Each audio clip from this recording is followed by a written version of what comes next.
seat Arona 1.0 TSI review. What is it? It's that difficult second album for seat.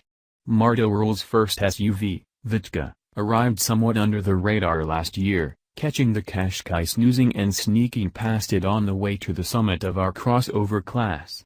But such success means the weight of expectation on the new Arona's shoulders is rather more considerable. You expect it to be good. So do we. So does seat. Before we try to answer whether it is or not, where exactly does the Arona fit in the ever-expanding crossover-cum-small SUV class? Well, it sits on the Aviza's MQB-A0 architecture, so it is principally a juke and capture rival, although the venturing up to the higher rungs of the trim ladder means the price creeps steadily into Audi Q2 and Mini Countryman territory. As you might expect, the Arona comes with the usual trinkets that all but guarantee success in this market, including a contrasting roof and rear underbody protection. Unlike most rivals, though, the Arona can also be had with quite a few luxuries should you so wish. The likes of adaptive cruise control, keyless entry, wireless phone charging, switchable dampers and even Alcantara seats are all available. What's it like? Let's be frank, the competition in this class isn't exactly fierce where driving dynamics are concerned.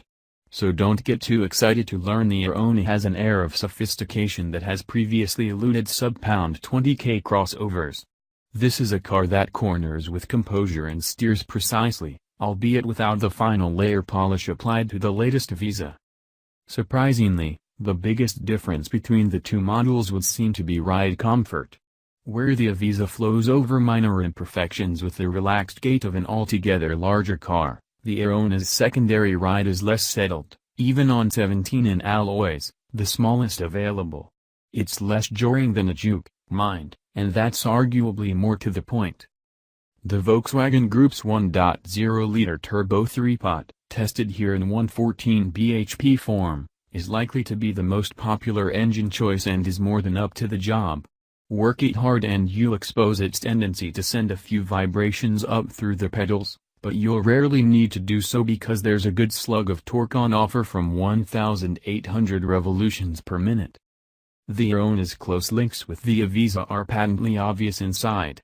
Indeed, the interiors of both cars are pretty much identical. From a usability point of view, that's a good thing, although it does mean there's a lot of hard, gray plastic arranged in a no-nonsense fashion. Fine in an Aviza, but the more style-sentient buyers that gravitate towards crossovers will find little to love. The driving position is definitely better suited to shorter folk too.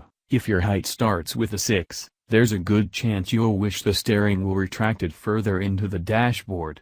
But there's better news about the 8.0 and touchscreen infotainment system fitted to all but entry-level SE models. It's as good a package as you'll get in this class, both from a usability and gadgetry point of view. And there's plenty of space inside the Arona, certainly a lot more than you'll find in a juke. You can genuinely carry 4 6-footers without any danger of complaints, while the 400-liter boot is only fractionally smaller than the captures. Should I buy one? If you're dead set on a small crossover, then you might well. The Arona is a bit pricier than its direct rivals, but there's a good reason for that. It's a better car. And it does come well equipped, even in the entry trim levels.